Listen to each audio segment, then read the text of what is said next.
apartment. Hello? I'm Antoinette Garavito.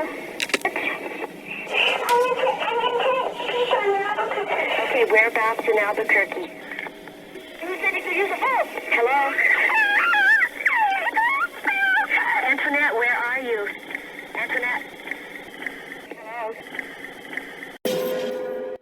It started with a knock on the door, and it would end in one of the most disturbing but intriguing ongoing mysteries. The chilling 911 call you just heard was made in 1987, a year after a 9-year-old girl was snatched from the front door of her home. Before tragedy struck, Antoinette was living in Gallup, New Mexico in 1986 with her mother, Penny Calladito, and her 2 younger sisters, Wendy and Sadie.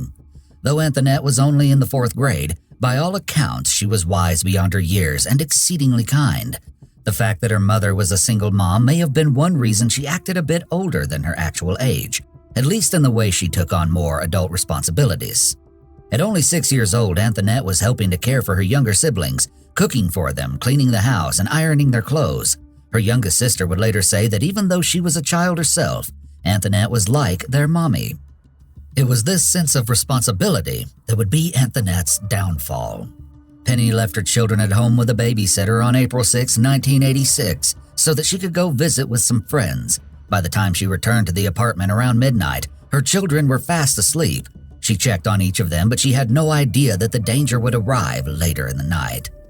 Penny went to sleep around 3 a.m., without any sign that something horrible was just about to happen. Soon after Penny fell asleep, someone knocked on the door of their apartment. The knock wasn't loud enough to wake Penny, but it woke up her daughters. As the eldest, the responsibility to see who could be waiting beyond the door at such a strange hour fell to Antoinette. Her sisters both remember her getting up to answer the knock, but they never saw her return. Both went back to sleep, assuming that Antoinette would be there when they woke in the morning, but she wasn't. It seems likely that the person who was at the door was someone who Antoinette recognized since she opened the door for them in the middle of the night. Alternatively, it could have been someone who appeared to be a person of authority, dressed as a police officer or fireman, etc. A few hours later, around 7 a.m., Penny roused her 2 youngest daughters so they could head off to Bible school. It was only then that they realized Antoinette wasn't in her bed. They looked through the apartment, but the young girl was nowhere to be found. Penny immediately ran to their neighbors and asked them if they had seen Antoinette. When they told her they hadn't, she started searching the neighborhood until around 11 a.m. Only then did she call the police to report that Antoinette was missing. But the police response wasn't exactly what you may expect, given that Antoinette was a missing child. According to some sources, rather than hurrying to find Antoinette, the police told Penny that she had to wait 8 hours before she would be able to make an official missing persons report. It's important to note that today the law in New Mexico and in all other states do not require a waiting period to report a missing person. That may have been the law in 1986 when Antoinette went missing. Today, however, the law in New Mexico states that law enforcement agencies shall accept without delay and without exception for any reason any report of a missing person, and no later than 2 hours after receiving a missing person report or additional or supplemental information for the report shall start an appropriate investigation to determine the present location of the missing person and to determine whether the missing person is an endangered person and enter them into a nationwide database like National Crime Information Center. Searching for a missing person as soon as possible is vital to ensure the best possible outcome. For missing children, the best chance of finding them is within the first 48 hours of their disappearance. When the report was made, it was noted that Antoinette was last seen wearing a pink nightgown.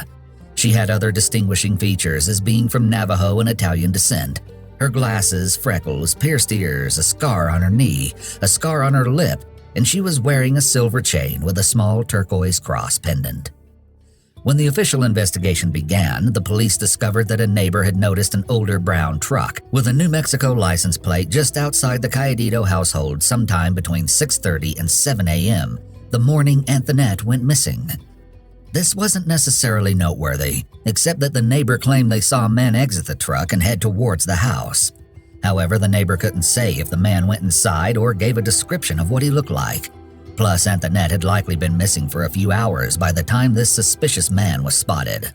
Still, it was one of the only leads because there was almost no trace of Antoinette. With very little evidence, the case almost immediately stalled. This doesn't appear to be a random kidnapping. Someone knew that one of the girls, and not her mother, would be more likely to answer the door at that time on that specific night. The kidnapper may have been watching the family for some time. Alternatively, the kidnapper may have been even closer to the situation. We can speculate that he may have been a part of the group of friends Penny was with the night of the abduction. This would explain how he knew it would be a good opportunity to take Antoinette, as Penny was likely very tired after her late night out. In a strange twist, it wasn't until a year after she had gone missing that there was a disturbing break in the case. Well, sort of. The 911 call you heard earlier came into the Gallup Police Department. As you heard, the caller claimed to be Antoinette before she's cut off by a woman's voice and her own disturbing scream before the call ends. Penny eventually spoke about the lack of developments in Antoinette's case. She confirmed that she was certain the voice in the call had belonged to her daughter. Penny said, "And just by the way she says her last name and the way she screams sends chills all over my body. A mother knows, and I know that was her." However, Penny said she didn't recognize the woman's voice. Despite her confidence, the police weren't so sure. There is some speculation that the call could have been a cruel prank, made by someone who wanted to bring false hope to the grieving family. And to this day, no one knows for sure if it had actually been Antoinette calling for help. Either way, the phone call never led anywhere. In another strange twist, 3 years after she went missing, Antoinette's Aunt Luisa Estrada, who was regarded as intellectually disabled, went missing on September 5th, 1989. Like Antoinette, Luisa had also disappeared from Gallup. However, she went missing from a park outside of a Catholic church while going for a walk. Though there was much speculation that Luisa's disappearance could be related to Antoinette's, there was no evidence connecting the two. A month after Luisa went missing, her father asked for investigators to look for his daughter in Juarez, Mexico. A family friend in Mexico told him that they had spotted Luisa in the area, but they didn't realize she was missing at the time. The police found Luisa in Juarez less than 2 hours after her father spoke to them. She was discovered wandering through the streets and looked dirty and disheveled. Luisa was barefoot with blisters over her feet and had an infected cut on her leg. Both she and her father started to cry when they were finally reunited. What exactly happened to Luisa during the month she was missing is a bit of a mystery. Luisa told her family that a man had taken her from Gallup, tied up her wrists and ankles, and told her, "Don't tell your daddy." She said the man then drove her to Mexico. The police in Juarez later revealed that they had actually found Luisa on the streets 2 weeks before she was officially recognized. Because they didn't realize she was missing, they released her at the border. There aren't any other details about what happened to Luisa during that time, but at least her case had a happy conclusion. The next development in Antoinette's case was an alleged sighting in 1991. The sighting was at a diner in Carson City, Nevada, which is around 870 miles northwest of Gallup. She'd been spotted by a waitress who noticed an unkempt girl in her early teens with 2 other companions. While the 3 were dining, the girl continually dropped her fork. The waitress didn't think this was too odd, except that every time she helped the girl retrieve her utensil, she tightly squeezed her hand. Too late, the waitress realized that the girl was trying to get her attention. The trio left the diner, and as the waitress was cleaning up after them, she found a note scrawled on the girl's napkin, which she had hidden under her plate. The note read, "Help me, call police." But by the time she found the napkin, the group was long gone. The waitress was sure that the girl matched a description of Antoinette. This very well could have been a human trafficking situation. There are a few warning signs of human trafficking, which include the following: appearing malnourished, showing signs of physical injuries and abuse, avoiding eye contact, social interaction, and authority figures or law enforcement, seeming to adhere to scripted or rehearsed responses in social interaction, lacking official identification documents, appearing destitute or lacking personal possessions, working excessively long hours, living at place of employment, checking into hotels or motels with older males, and referring to those males as boyfriend or daddy, which is often street slang for pimp. Poor physical or dental health, tattoos or branding on the neck and or lower back, untreated transmitted diseases, small children serving in a family restaurant, security measures that appear to keep people inside an establishment, barbed wire inside of a fence, bars covering the insides of windows, not allowing people to go into public alone or speak for themselves. No developments ever came of this supposed sighting. When Antoinette's case was featured on the show Unsolved Mysteries in 1992, another far more intriguing lead came to light. Though years later, Wendy Montoya came forward and spoke on both the show and with law enforcement officials, revealing that she'd actually witnessed her sister's kidnapping that night. As a 5-year-old, Wendy wasn't entirely sure what she saw or heard, except for a few details. When Antoinette got up to answer the knock, she had the forethought to ask who was there before opening the door. Wendy was sure she heard a man reply, "Uncle Joe." Thinking it was one of her relatives, Antoinette opened the door. She couldn't have known she had just made the biggest mistake of her life. If Wendy's memory is in fact accurate, the person must have been someone close to the family to know that they had an uncle named Joe. That's when Wendy claimed she saw two men she didn't recognize grab Antoinette and pull her from the apartment. They covered her mouth as she struggled to get away and forced her into a van before they drove off. Though Wendy claimed to have witnessed her sister's abduction, instead of alerting her mother or other sister, she went back to sleep and didn't tell anyone what she saw until questioned. Likely because she was so young, she didn't truly grasp the gravity of the situation at the time. It's important to note that there are some discrepancies with this story. The issue is not Wendy's claims themselves necessarily, but rather the timeline laid out by sources discussing the case. One newspaper from Gallup in 2016 wrote that Wendy didn't come forward with this story until 6 years after her older sister had gone missing, claiming she was too scared to tell anyone about it until then, while other sources believe she told police what she saw earlier on in the investigation. To add to the confusion, an Albuquerque journal in 1987 states that it wasn't Wendy at all who witnessed the incident, but her 7-year-old sister Sadie. In this article, Sadie heard both a man and a woman at the door, who claimed they were Antoinette's aunt and uncle, and that she should hurry and open the door because they were cold. Eyewitness testimony is notoriously unreliable, especially many years after the fact. Many people believe that memories are stored exactly as the event originally happened. However, research has shown that is not the case. In fact, in one memory experiment, participants were led to believe that they had become lost in a shopping mall when they were a child, but that event actually never happened. Memory is malleable and subject to being contaminated, especially over time. The memories that Wendy and Sadie later came forward with could have been shaped by leading questions they were asked over the years, by speculations made by family and friends, or by what the girls heard in the news. The most reliable reports would have likely occurred when the girls were first questioned, right after Antoinette disappeared. Regardless, police followed the lead, believing that Uncle Joe was the girl's step-uncle Joe Estrada. But when the authorities questioned him, they realized he couldn't have been involved in Antoinette's disappearance and cleared him of any suspicion. Ultimately, Antoinette's disappearance ripped the Calladito family apart. Penny struggled to even talk about Antoinette without crying. Penny Calladito passed away in 1999 and never learned what became of her eldest daughter. However, recently investigators have revealed that they suspect Penny may have known more about Antoinette's disappearance than she ever shared. One reason for this allegation is that at the beginning of the investigation, she had failed a polygraph test, though it's important to note that polygraph tests are notoriously unreliable. No other details have been released about what information the police suspect Penny may have known. Police often use polygraph tests as a way to see if someone is being deceitful. However, not in the way one might assume. Polygraph tests and their results are not admissible as evidence at trial. Therefore, they're generally used by police as a scare tactic to get suspects to confess or to see if they're willing to even take one. It has been shown that a lot of variables can make polygraph exams unreliable, such as the level of skill of the examiner and the level of psychopathy in the subject. For example, a true psychopath may be able to pass a lie detector even when they are guilty. The test detects stress reactions in the test subject's body, such as sweat, heart rate, changes in breathing, and blood pressure. Someone with no conscience may not feel and therefore not display the same stress signs other people do. In addition, some people are so nervous during the test that they will show signs of deception when in fact they are telling the truth and are just displaying stress signs from the experience. 2021 was the 35th anniversary of Antoinette's disappearance.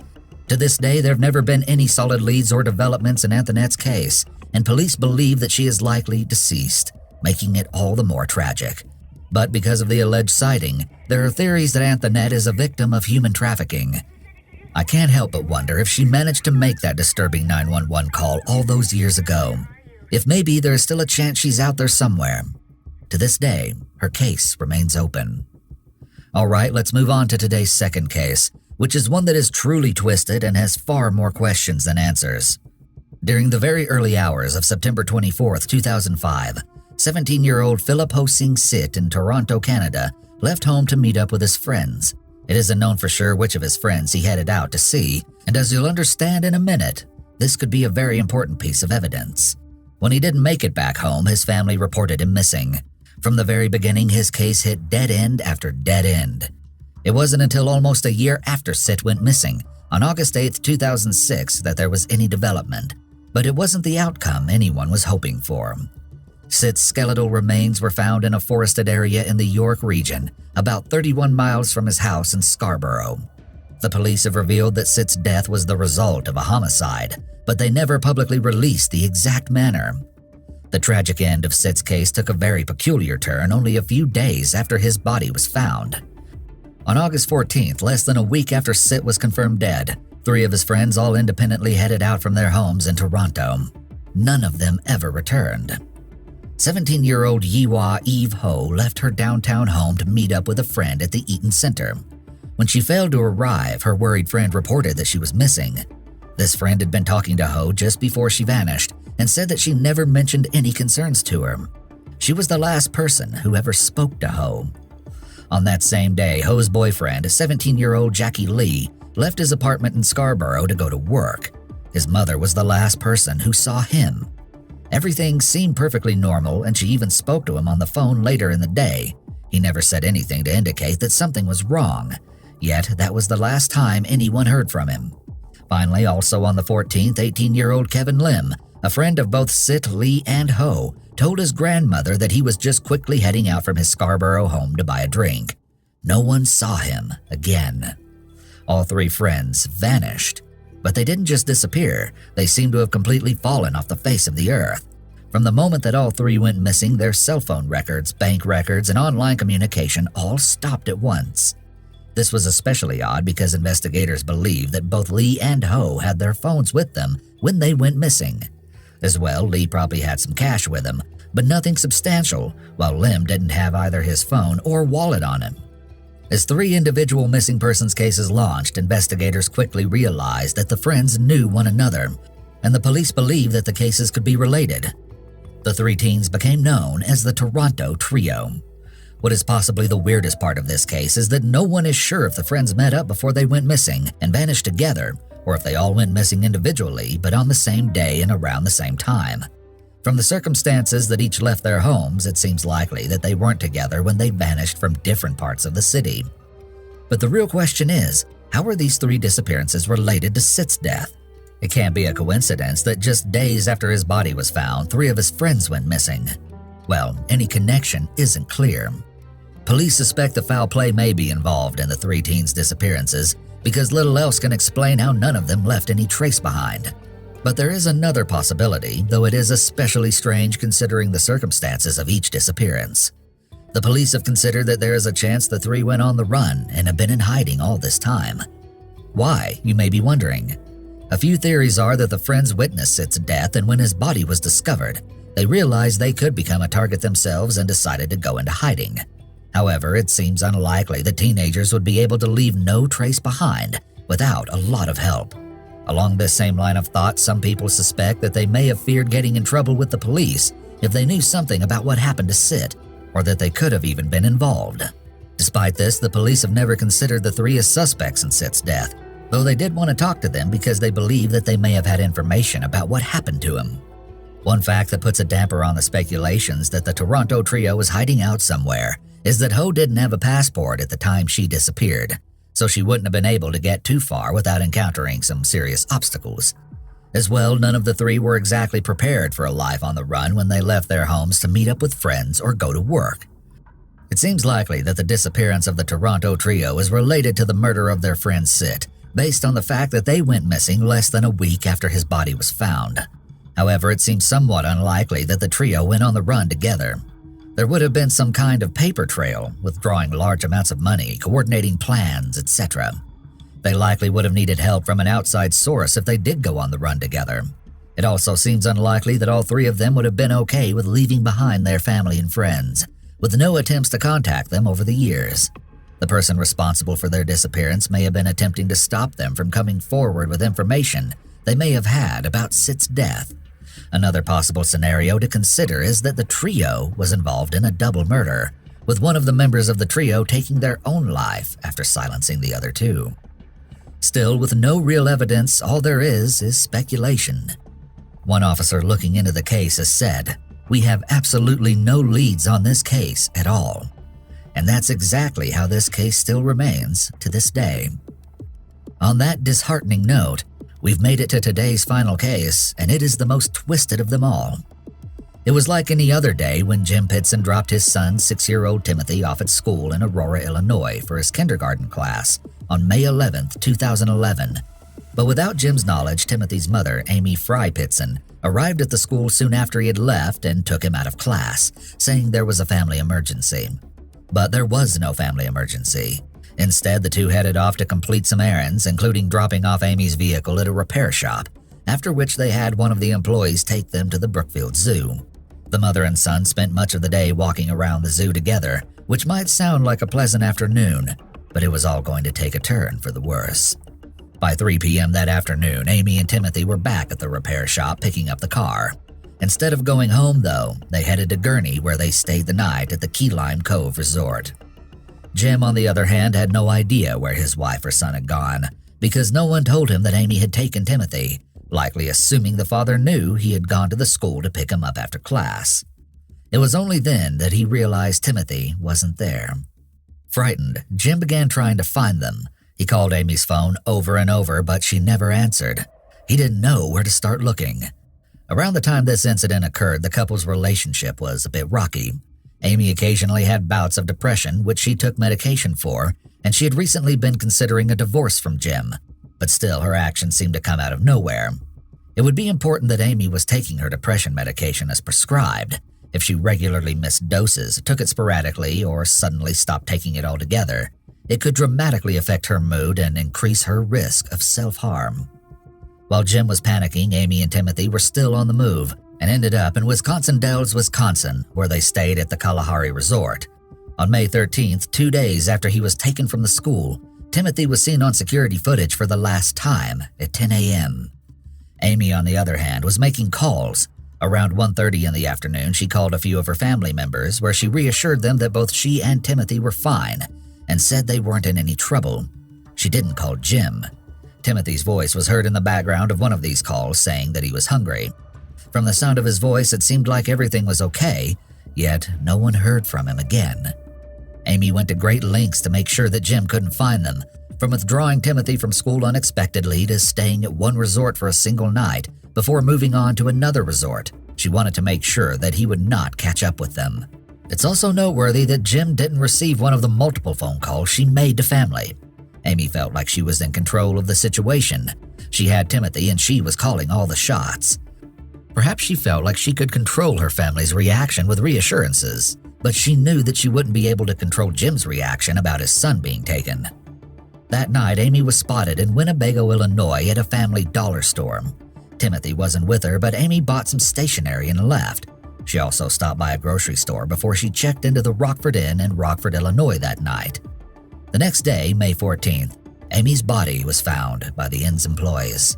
She had taken her own life by ingesting enough antihistamines to overdose, as well as cut her own wrists and neck. But inside the room, there was no sign of Timothy anywhere. In fact, there were a lot of things missing. For one, Amy's cell phone that she had used to call her family was nowhere to be found, and the clothes she wore when checking out of the Kalahari Resort were gone. Also missing was Timothy's Spider-Man backpack, his toys, clothes, and car seat. Cell phones have become one of the best pieces of evidence in solving crimes, as they are not only a way to track someone's location, but the texts and other data is stored and usually retrievable, even if someone deletes the information from their phone.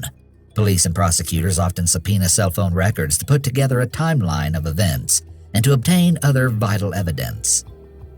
Timothy's disappearance and Amy's actions to take her own life were well thought out and planned. The fact that her cell phone is missing could mean that she deliberately hid it to avoid her location being traced. There may have been evidence on her clothes and Timothy's things relating to his disappearance, so she destroyed or hid those as well. Again, she went to great lengths to avoid Timothy ever being found. Amy left a final note along with 2 cryptic letters she sent in the mail, one to her mother, But if investigators were hoping to find any answers, they only came up with more questions. In the letters, Amy claimed that she had given Timothy to people that cared about him, but she never said who they were. She also wrote that no one would ever find him, and she was right. Legally, you cannot just give your child to another person. You're allowed to relinquish parental rights, but you would need to do so through the family court system. The letters may have been a slight deviation in her original plan, since she didn't buy stationery until the previous night. She may not have been originally planning to leave a note, or it could be as simple as her forgetting to bring paper with her from home. The reference to giving Timothy to people that cared about him could have a more cryptic meaning, i.e. he is in heaven with angels, rather than literally meaning she gave him to an actual person. At first, investigators were hopeful that Timothy really had been dropped off somewhere safe and believed that the car was a sign he was being taken care of. That is, until they found out that Timothy's grandmother had the car seat with her for a week before he went missing. Investigators quickly grew desperate to find any trace of the young boy. They turned to one of the only clues they had, Amy's vehicle. Inside, they found something that undoubtedly made their hearts sink: blood that was matched to Timothy. However, it wasn't necessarily sinister, as the young boy had apparently had a nosebleed while in the seat some months earlier. It was another dead end. But the car was also covered in dirt, and police tested the soil and grass they found in order to trace where exactly the vehicle had been. It was determined that the car had probably been in a meadow in Lee County or Whiteside County in northwestern Illinois, which could be where Amy dropped Timothy off, hopefully with someone who was taking care of him. But this also didn't help to narrow down the search. All evidence pointed to one thing: Amy had planned this. Months before going missing, she had taken 2 trips to the same area, perhaps scoping out someone to leave her son with, or even to do something far more unthinkable, like find a place to hide a body. Jim, though he was shocked to learn that Amy had taken her own life, said that he couldn't ever imagine that she would hurt Timothy. Amy may have been trying to punish Jim or get back at him after their recent arguments by taking Timothy. If the couple was considering divorce, that may have pushed Amy over the edge, as she likely wouldn't have full custody. Given her history of depression, she may have even felt that her mental health could be used against her in court, and she would get less than 50-50 custody. She may have been considering taking her life for some time as a result of her struggles with depression. However, once she made the decision to do it, she may have realized that she didn't want to leave Timothy behind without a mother. It seems somewhat unlikely that she gave Timothy to another person. She was apparently close with several members of her own family, so it'd be surprising that she would keep Timothy from them and give him to a stranger. If she did kill Timothy, that may have been her, albeit sick and delusional, way of bringing him with her. There weren't any more leads for years. Eventually, Amy's cell phone was found in 2013, where it had been abandoned by the side of the road on Route 78. Once again, there weren't any clues in the area or on the phone. After more time passed, something that everyone wondered was why Timothy himself never came forward in all the years he was missing. If he was okay, surely he would be curious about his past, or would want to put his family's minds at ease. Had Amy told him something that kept him quiet? It's impossible to know for sure, but the silence has led many to consider that a horrible fate may have befallen Timothy. His father maintains that he still thinks he's alive. It looked like Timothy was gone forever, and his family was starting to lose hope. But then something truly unexpected happened. In 2019, a young man was found wandering near the Ohio border. When he was approached, he was extremely confused, but he said one thing very clearly. His name was Timothy Pitson. The man said that he had just escaped from captors who had been holding him hostage for all these years. He said he had been repeatedly abused and that he just wanted to go home. When the shocking story broke, it made national headlines, with people celebrating that Timothy had finally been found. But something wasn't quite right. While at the hospital, the man refused to be fingerprinted, but eventually agreed to give a DNA sample, and that's when it was uncovered that this man wasn't Timothy at all, but 23-year-old Brian Michael Reaney, who had just been released from prison before he was found on the side of the road. Reaney had a history of claiming to be a victim of child trafficking. He was charged with both identity theft and lying to federal investigators. During his trial, Reaney struck a plea deal and was sentenced to spend 2 years in prison. Reaney likely makes up stories like this because he enjoys the attention he receives. He likes tricking people and wants to see how long he can get away with it. Reaney got what appears to be a sweetheart deal from prosecutors. He obviously had prior convictions, as he was just released from prison, which always increases one's sentence. and his identity theft charge would be aggravated since he assumed the identity of a child. There must have been issues with proving the charges or some other factors for the prosecution to give him such a short sentence. Though this strange twist was certainly astonishing, the truth is that Rennie lied and brought false hope to the distraught Pitson family. Timothy Pitson is still missing, and it doesn't appear that we are any closer to finding out what actually happened to him.